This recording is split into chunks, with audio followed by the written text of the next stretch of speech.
El diario de Eliseo, autor Juan José Benítez, parte 34. Aquella nube. Los 40 kilómetros que nos separaban de Amatus fueron un tormento. Los discípulos no entendían la actitud del Galileo. ¿Por qué tenía que enfrentarse a los peligrosos escribas y fariseos? Alcanzamos la próspera Amatus al mediodía del lunes 20 de febrero, año 30. El cielo nos dio un respiro. Aparecía infinitamente azul. Amatus hacía casi frontera con la región de Samaria, tan odiada por los judíos. En sus calles de piedra y arena, todo eran reatas de burros, comerciantes chillones y dinero, mucho dinero. Fue a las puertas de esta ciudad pagana donde tuvo lugar el enésimo prodigio del hombre Dios. Veamos. Andrés dio la orden de costumbre y acampamos al pie de las murallas, cerca de la doble puerta. Pues bien, hacia la 3 de la tarde, cuando nos hallábamos cocinando, observamos a un grupo de hombres que caminaba hacia nosotros. Se cubrían con los ropones. De pronto se detuvieron y gritaron: «Ame, impuro». Comprendimos, eran leprosos. La noticia de la llegada del maestro había volado por la ciudad, y uno de los hombres se adelantó unos pasos y, con fuerte acento samaritano, preguntó al intendente si podían acercarse al rabí. Felipe lo miró con miedo y sugirió que hablase primero con Andrés, el jefe, y señaló hacia el lugar en el que trajinaba el discípulo.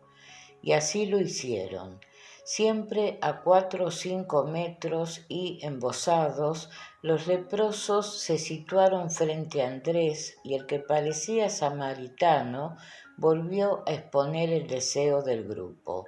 Necesitaban hablar con el Galileo. Pero Andrés, ocupado en el levantamiento de las tiendas, no prestó demasiada atención. El samaritano no se rindió y comenzó a dar voces, reclamando la presencia del Hijo del Hombre. Dejé la cocina y me aproximé. Los gritos fueron tales que, al poco, Jesús dejó lo que llevaba entre manos y se acercó a Andrés preguntando qué sucedía. El samaritano, entonces, comprendiendo que se hallaba ante el hacedor de maravillas, imploró a voz en grito: «Maestro, ten compasión de nosotros, límpianos». En esos instantes, Simón, el zelota, se acercó al maestro y le dijo en voz baja: «Olvídalo, es un cutio de mierda». El Galileo no respondió y permaneció unos segundos mirando a los leprosos. Los discípulos, temerosos, obligaron al grupo a que se alejase. Juanito Zebedeo, cómo no, se hizo con algunas piedras y las arrojó contra los infelices. Jesús lo reprendió y preguntó: «Y si el samaritano ama a Dios tanto como los judíos, ¿por qué tenemos que juzgar?». Y añadió ante la perplejidad de los íntimos: «Si curamos a estos 10 hombres, quizás el samaritano sea el más agradecido». Discutieron. Tomás al instante apostó por el samaritano, Conan por el cuteo. El resto se inclinó por los judíos. Andrés puso orden y el maestro, dirigiéndose al zelota, preguntó: «¿Estás seguro de lo que dices, Simón?». «Si los curas», replicó el zelota, «pronto lo comprobarás. Regresarán los judíos para agradecértelo, el cutio no». El rabí no respondió. caminó hacia los leprosos y los miró con ternura. El chino y yo fuimos los únicos que acompañamos al Galileo. El maestro retiró el ropón que cubría la cabeza del samaritano y acarició sus cabellos. La nariz casi había desaparecido. Las llagas lo consumían. El joven no supo qué decir. Intentó sonreír, pero no pudo. Casi no tenía labios. Si queréis ser curados, manifestó Jesús con dulzura, marchad y mostraos a los sacerdotes, tal y como solicita la ley de Moisés. No hubo más palabras. Los leprosos dieron media vuelta y corrieron hacia la ciudad, y cada cual regresó a sus obligaciones. Yo volví a la cocina de campaña y continué fregando platos y pucheros. ¿Qué tiempo pudo pasar? ¿Media hora? Quizás menos. De pronto uno de los gemelos llamó nuestra atención. Sobre Amatus flotaba una enorme nube. Pardiez, ¿qué demonio era aquello? Nadie la vio llegar. El cielo seguía azul. Quedé perplejo. Tenía la forma de una gigantesca lenteja. Podía medir 700 metros, como poco. Calculé que se hallaba estacionada a 1000 pies de altura sobre la ciudad, 300 metros. El perfil era impecable. La superficie era gris y algodonosa. Pardiez, qué nube tan extraña. No se movía. Exploré el resto del cielo, pero no hallé ninguna otra nube. Los discípulos y el resto terminaron por no prestarle atención. Era una nube rara, pero una nube a fin de cuentas. Como digo, este explorador estaba desconcertado. Algo sabía de aeronáutica y de meteorología. Tomé referencias e intenté averiguar si se movía. Negativo. Hacía un estacionario perfecto. Y al poco, mientras observaba, oímos voces y vimos al leproso samaritano. Llegó al campamento a la carrera. Estaba limpio, sin rastro de lepra. Se arrojó a los pies de Jesús y entre lágrimas le dio las gracias. El maestro lo alzó y dirigiéndose al celota preguntó: ¿No eran 10? ¿Dónde están los judíos? El celota bajó los ojos avergonzado y Tomás empezó a dar saltos de alegría y a cobrar el dinero de las apuestas. Nadie abrió la boca, no era necesario, y el rabí, cariñoso, despidió al samaritano. Yo, atónito, acompañé al cutio hasta las puertas de la ciudad. Dijo llamarse Gerizim, como el monte sagrado de Samaria. Su rostro, cuellos y manos aparecían limpios, sin heridas. Sus ojos brillaban intensamente. Pero al cruzar bajo la muralla sucedió algo desconcertante. La nube había desaparecido. Miré y me cansé de mirar. Negativo. El cielo estaba azul. Aquello parecía una nube, pero no era una nube. ¿Qué se ocultaba en su interior? Nunca lo supe, pero lo imaginé. ¿Tuvo relación con la sanación de los 10 leprosos? Estuve seguro, y un miedo extraño me obligó a regresar a la cocina de campaña. Seguí atento al cielo hasta que el sol dio el portazo. La nube no apareció. El templo de Artemisa. La Gérasa de la Decápolis fue otro objetivo del Galileo y su gente. Ya la habíamos visitado. Llegamos a sus murallas hacia la nona, 3 de la tarde, del martes 21 de febrero del año 30 de nuestra era.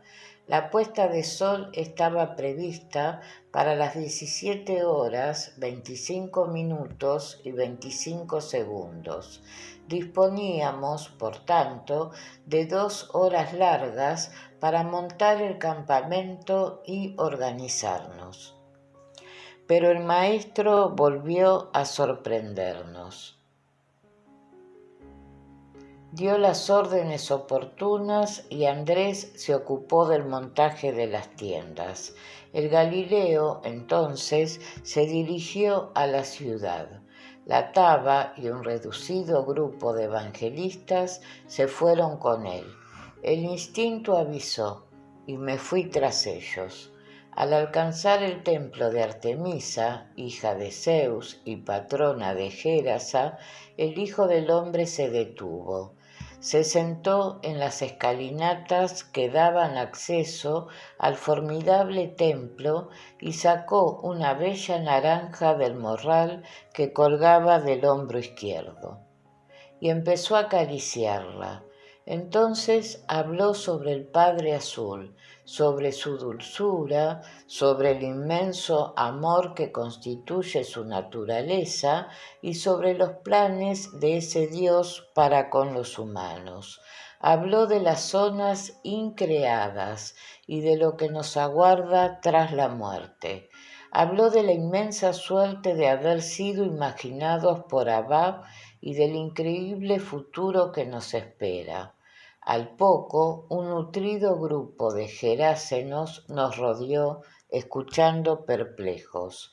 Eran veteranos de las legiones romanas, comerciantes y desocupados, y de pronto uno de los oyentes preguntó al rabí: «Maestro, ¿cuántos se salvarán?».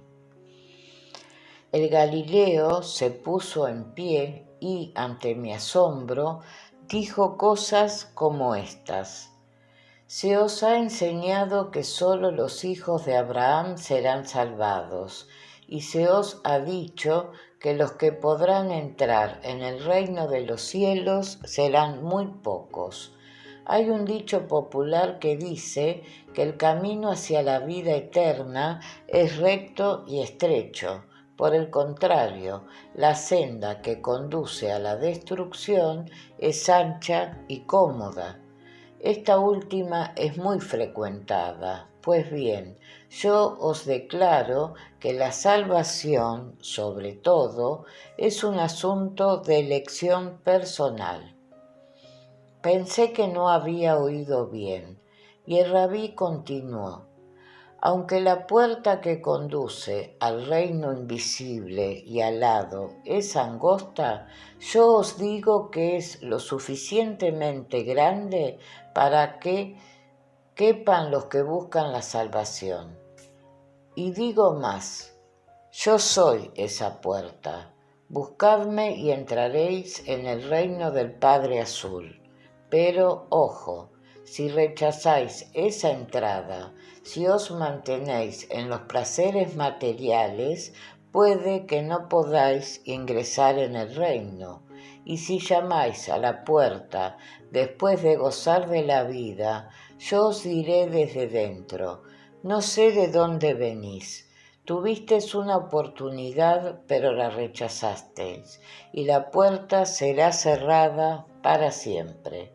Los que no desean hacer la voluntad del Padre no merecen la salvación eterna». La gente escuchaba respetuosa y confundida. Yo era el más confuso. ¿De qué estaba hablando? ¿Era otra aproximación a la verdad? «Si le dais la espalda al reino», continuó el Hijo del Hombre, «no llaméis a las puertas del cielo. Entonces yo declararé: no sois de mi redil, sois extranjeros, no los conozco. Y el Padre Azul dirá: marchad, alejaos de vosotros, hijos de la iniquidad. Pero no temáis aquellos que, sinceramente, queréis entrar en ese reino invisible y alado. Algún día veréis a los profetas sentados con Abraham disfrutando del pan y del agua de vida. Entonces comprenderéis que muchos de los primeros serán los últimos, y muchos de los últimos aparecerán como primeros. Como digo, quedé aturdido. ¿Por qué hablaba así? En otras ocasiones había dejado claro que la inmortalidad y el ingreso en el reino invisible era un bien común. Todos tenían derecho y acceso a él. ¿Estaba enfermo? No supe qué pensar. El maestro llevaba mucho tiempo sometido a una enorme tensión. ¿Era eso lo que le hacía decir cosas tan absurdas como no sé de dónde venís o no os conozco?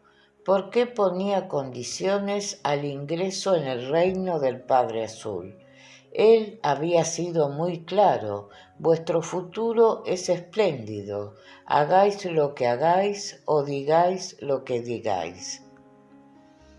Y el maestro prosiguió en los mismos términos. Algunos evangelistas se miraron, tan desconcertados como este explorador. Sinceramente me indigné. En esta oportunidad no vi la esperanza por ningún lado. A menos que renazcáis, siguió el Galileo, no podréis entrar en el reino de los cielos. Y respondió a la pregunta concreta del oyente. No sé cuántos serán salvados, anunció, pero también os digo que dependerá de los que acepten la invitación. Yo soy la puerta, yo soy el nuevo camino. Juanito Zebedeo sonreía y decía sí con la cabeza. Poco a poco, antes del ocaso, la gente se fue marchando. Parecía desilusionada. Yo lo estaba, y profundamente. De repente, si aquellas palabras del rabí eran ciertas, si no se trataba de una aproximación a la verdad, la imagen del benéfico Padre Azul podía caerse de las manos. Estaba confuso, me sentí perdido. ¿Qué sucedía con los millones y millones de seres humanos que nunca tuvieron ni tendrán noticia del reino invisible y alado? ¿También recibirían un portazo? Al retornar al campamento me encerré en la tienda. Tenía que pensar, ¿qué le había ocurrido? ¿Por qué soltó aquellas majaderías? Y pensé de nuevo que podía estar enfermo. Yu y Felipe me ofrecieron algo de cena. La rechacé. Estaba furioso. Hice el petate y busqué al intendente, y le hablé a solas explicando que deseaba abandonar el grupo. Felipe pensó que era una broma. Tú eres un discípulo importante, confesó. El maestro te aprecia, aunque no eres como el viejo Jasón. En eso llevaba razón. Yo era un perfecto miserable. Me despedí igualmente del chino. Yu escuchó y solicitó una explicación. Dije la verdad, cosa rara. Dije que no estaba de acuerdo con el Galileo, no concebía a un Dios juez y fiscal. Jesús me había enseñado que la inmortalidad es un precioso regalo de Abba. ¿Por qué ahora me lo quitaba? Discutimos, no aceptó mis planteamientos, no todos pueden salvarse, dijo. Intenté mantenerme firme. Finalmente, las lágrimas de Yu me conmovieron y acepté quedarme con una condición. Seguiría con ellos, pero solo hasta el final de la gira por la pelea.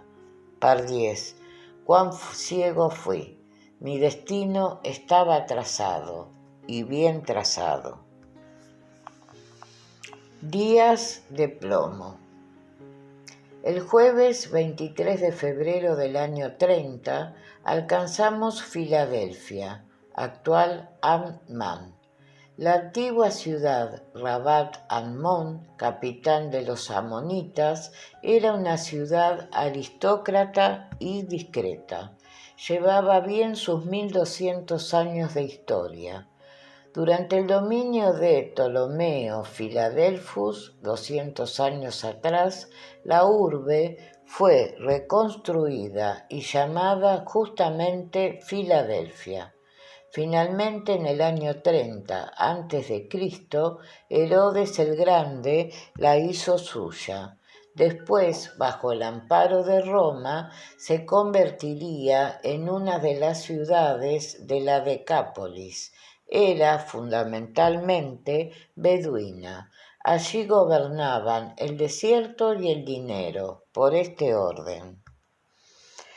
Acampamos cerca de un río marrón y perezoso.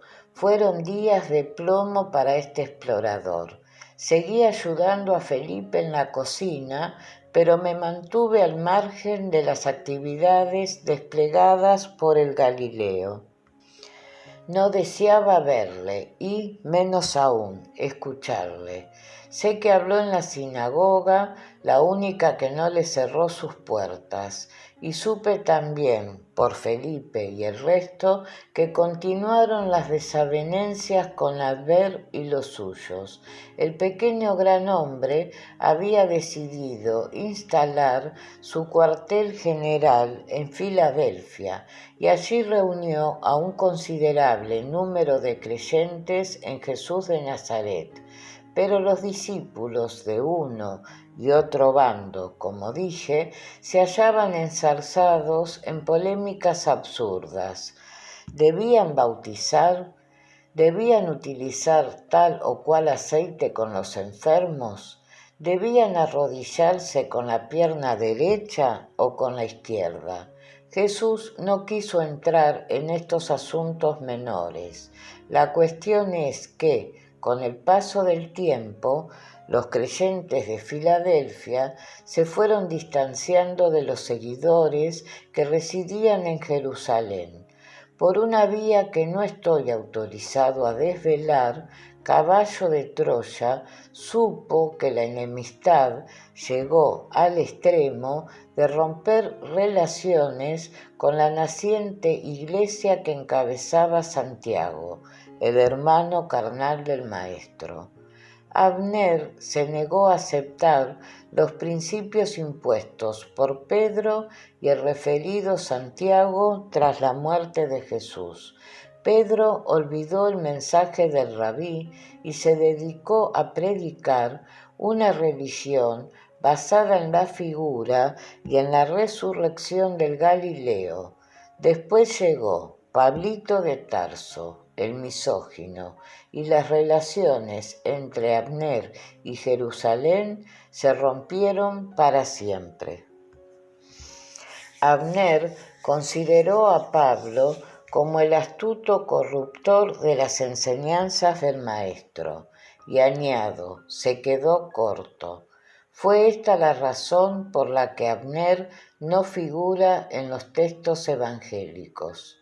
Y me hablaron también de la curación de un hombre con las piernas terriblemente hinchadas. Ocurrió el sábado 25 de febrero, cuando Jesús acudió a un desayuno en la casa de un influyente fariseo. Según Santa Claus, podía tratarse de un caso de edema, retención de líquido en los tejidos. Según el ordenador central, la hidropesía no constituye una enfermedad, sino un síntoma común a enfermedades muy variadas que terminan en insuficiencias renales, cardíacas o hepáticas, entre otras. Generalmente, las acumulaciones de líquido se registran en las manos, tobillos, abdomen y piernas. Pedro contó que el enfermo se sentó cerca del rabí y éste, de pronto, empezó a conversar con él. Después la sala se llenó de una luz azul y las piernas del hombre quedaron sanas.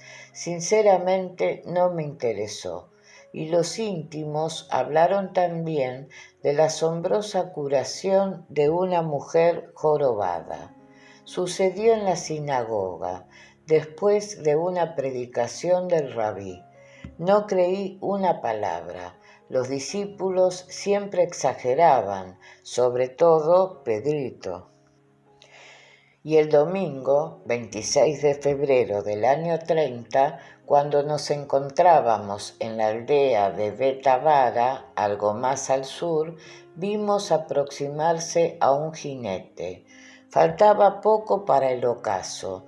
Yo me hallaba en la cocina con Felipe y los gemelos de Alfeo. Pelaba y cortaba fruta. El tipo descendió de la caballería y preguntó por el maestro. Jesús se hallaba en su tienda. Fue Andrés quien le atendió. Aquella cara me resultó familiar. ¿Dónde había visto el jinete? El caballero habló brevemente con el jefe de los íntimos y le mostró un rollo.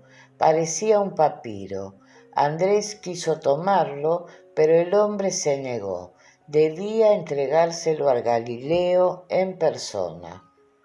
Y Andrés no tuvo más remedio que dirigirse a la tienda del rabí y reclamar la presencia del Hijo del Hombre. Jesús, al ver al jinete, lo abrazó. ¿De qué lo conocía? Y el hombre le hizo entrega del rollo. Todo el campamento estaba pendiente de aquel papiro. El Galileo desenrolló el documento y leyó en silencio. Después bajó la mirada y noté cómo se le humedecían los ojos. ¿Qué demonio estaba pasando? Y así permaneció unos segundos, con la cabeza hundida en el pecho y los brazos desmayados. Nadie abrió la boca, pero todos supimos que se trataba de algo grave. Y el Galileo finalmente pasó el papiro al jefe de los discípulos. Andrés procedió a su lectura y palideció.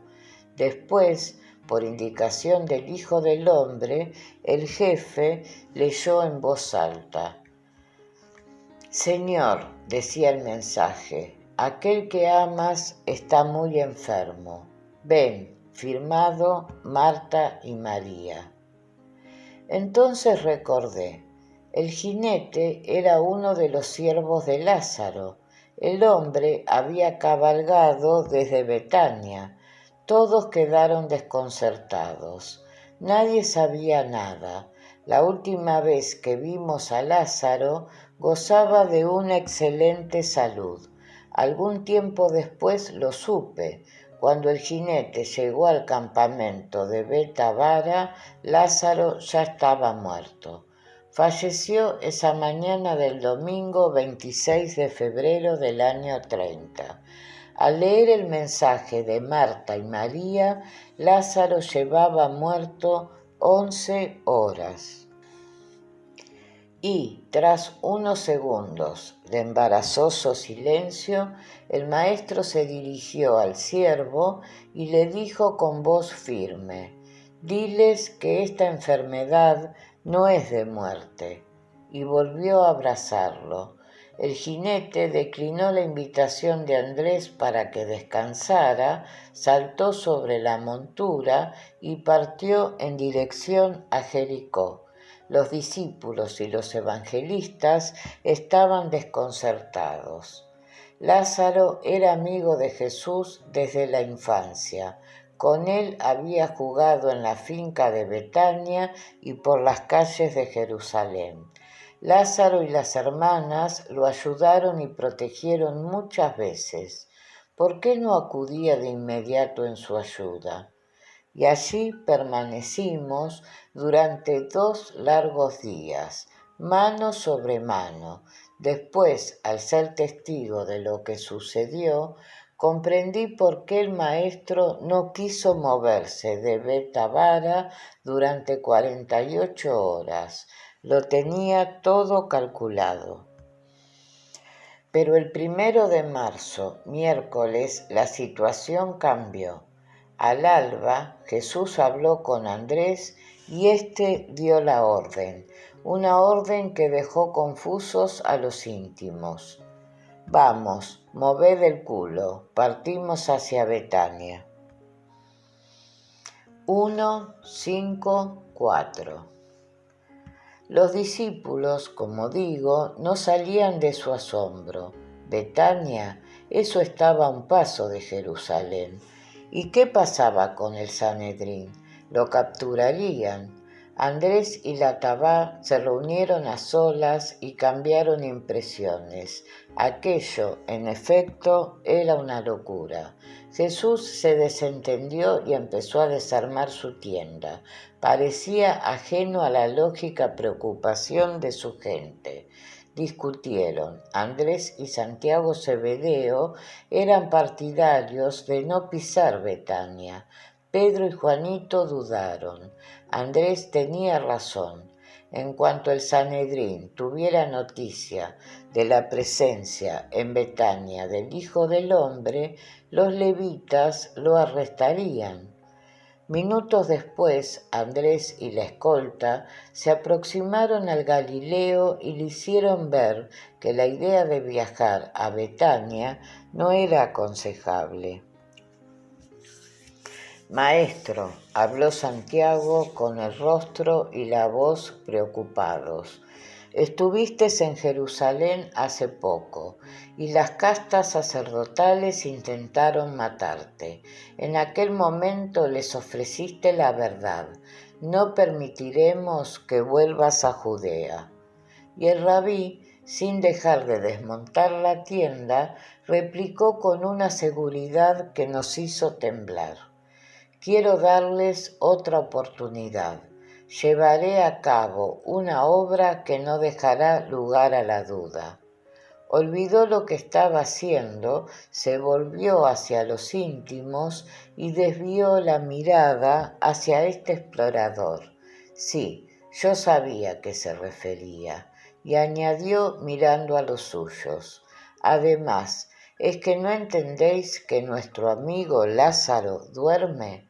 Le miraron perplejos, y el Galileo redondeó. Quiero despertarlo. Algunos pensaron que el Hijo del Hombre había perdido el juicio. Pero, maestro, intervino Andrés, si Lázaro duerme, seguramente sanará. Olvida el viaje a Betania.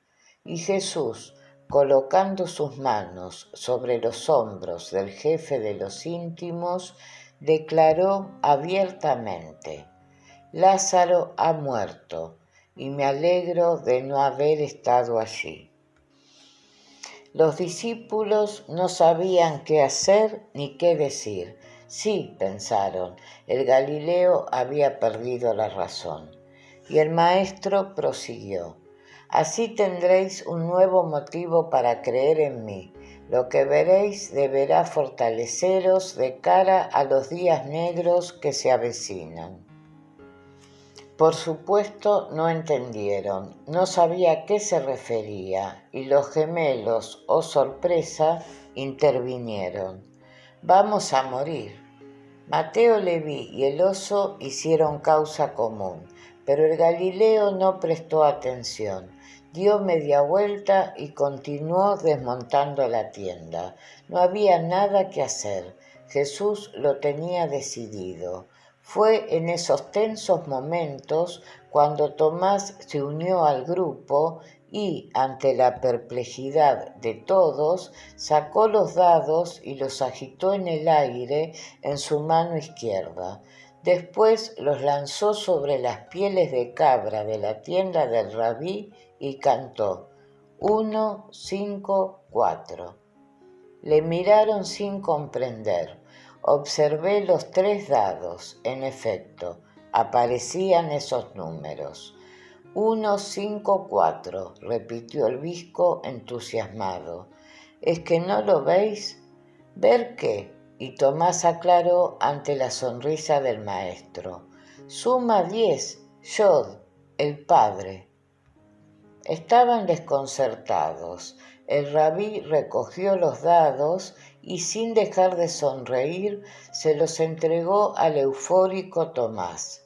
En Cábala, en efecto, la letra hebrea Yod o Yod simboliza a Dios, el Padre Azul. Por su parte, el número 154 equivale a victoria.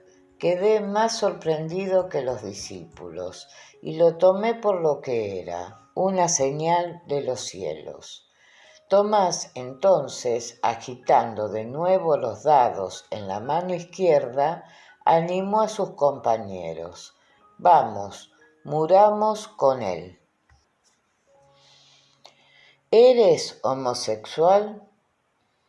Esa tarde del miércoles, 1 de marzo del año 30, acampamos al pie de la doble muralla de Jericó, como era habitual.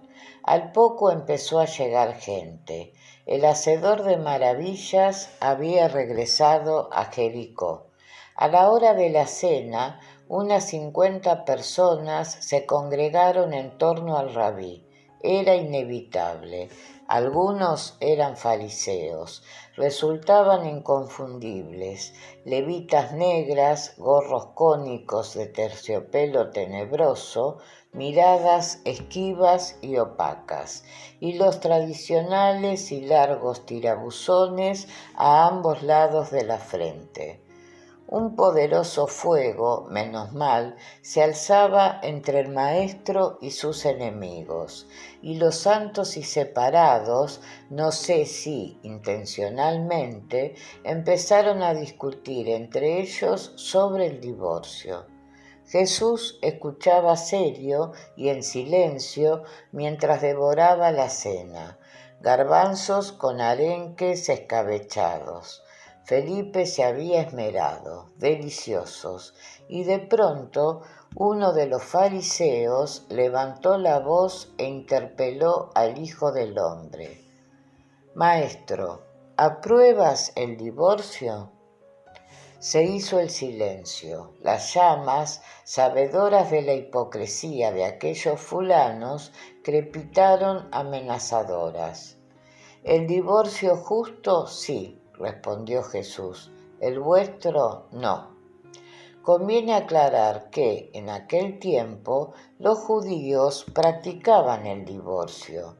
Yahvé había dictado una normativa básica 1300 años atrás, Yahvé o quien fuera. El Deuteronomio 24,1 reza así. Si un hombre toma una mujer y se casa con ella, y resulta que esta mujer no halla gracia a sus ojos porque descubre en ella algo que le desagrada, le redactará un libelo de repudio, se lo pondrá en su mano y la despedirá de su casa. Ese documento escrito, llamado Carta o Libelo de Repudio, Sefer Keritut, como es fácil imaginar, se prestaba a todo tipo de abusos. Los retorcidos escribas o doctores de la ley terminarían tejiendo una oscura tela de araña alrededor de dicho libelo, y con el paso del tiempo añadieron 75 disposiciones a lo supuestamente ordenado por Yahvé en el referido Deuteronomio, uno de los libros que integran el Pentateuco. 75 normas, a cual más absurda, ridícula e injusta. Algunas de estas disposiciones, contenidas primero en la ley oral y después en la Misná, provocaban la risa. Ejemplos. 1. La mujer puede ser repudiada si el marido, en la noche de bodas, descubre que no es virgen, Misná, orden tercero. Lo contrario era impensable entre los fariseos. 2. La mujer puede ser repudiada si la ven hablar con un hombre en el mercado. Misná, orden tercero.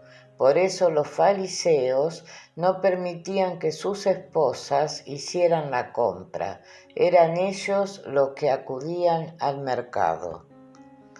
3. Si la esposa se opone a la relación marital, se le ha de disminuir la dote a razón de 7 denarios por semana. Si persiste, es motivo de divorcio. Misná Ketubot. 4. Si la esposa encuentra algo en la calle y no lo entrega al marido, es causa de divorcio. Misná Ketubot. 5. Si la esposa sale de casa con el pelo suelto, si teje en la plaza, si cuando habla la oyen los vecinos, si es fea o si oculta algún defecto, es motivo de divorcio. Misná capítulo 7 de Mujeres. 6. Si tiene relaciones sexuales durante la menstruación, es motivo de divorcio. Misná capítulo 7 de Mujeres. La relación es tan agobiante como larga, y súbitamente uno de los fariseos preguntó con evidente malicia: Maestro, ¿por qué no te has casado? Se levantaron algunas risitas, a cual más venenosa, y antes de que el Galileo llegara a responder, otro de los santos y separados apuntilló con gran voz: ¿Eres homosexual? La homosexualidad, como el onanismo, estaban castigados con la pena de muerte, y las risitas arreciaron. ¡Cuánto miserable! Juan Zebedeo, sentado cerca del rabí, no pudo contenerse. Se levantó decidido, rodeó la hoguera y se plantó frente al gracioso. Entonces lo llamó patas de chivo y le escupió en la cara. Andrés, Pedro y Santiago, su hermano, acudieron rápidos y lo arrastraron al otro lado del fuego. Esta vez aplaudí al Zebedeo. Fui el único. Y los fariseos, furiosos, se levantaron, alzaron el puño, vengativos, y procedieron a soltar sus sandalias.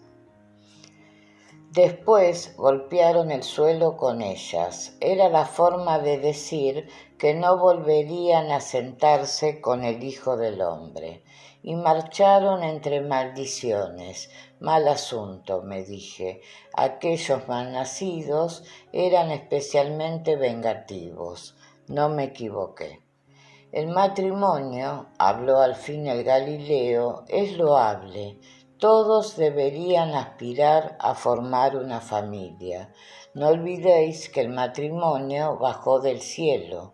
Cierto, esas mismas palabras aparecen en los diarios de Jasón, en una de sus conversaciones con el maestro en la cueva de la llave, y añadió: que yo permanezca soltero no significa que rechace el matrimonio, al contrario, es voluntad del Padre Azul que, en los mundos del tiempo y del espacio, la convivencia entre el hombre y la mujer sea la forma más cercana a la felicidad que os aguarda tras la muerte. Por esta causa el hombre abandonará a su padre y a su madre y se unirá a la mujer, y los dos llegarán a ser uno. Andrés intervino y preguntó: Rabí, ¿es sagrado el matrimonio? El maestro negó con la cabeza. Enamorarse, sentenció el Galileo, es necesario, pero nunca sagrado. ¿Por qué os empeñáis en pisarle la cola a Dios? El matrimonio siempre ha sido un pacto entre dos partes. Dejad al Padre Azul a un lado. Lo sagrado está mucho más allá. Sed fieles a la mujer y a vosotros mismos. Eso es lo importante en una pareja. ¿Por qué el divorcio que defienden los fariseos te parece injusto? La pregunta de Tomás recibió rápida respuesta por parte del rabí. Es injusto porque desprecia a la mujer. El divorcio puede ser justo cuando se ha terminado el amor por las dos partes. Insistió, por las dos partes. Todo lo demás es codicia, interés y mentira. El oso tuvo una idea y la planteó. Maestro, ¿por qué no legislas sobre el matrimonio? Jesús lo contempló desconcertado y replicó sonriente.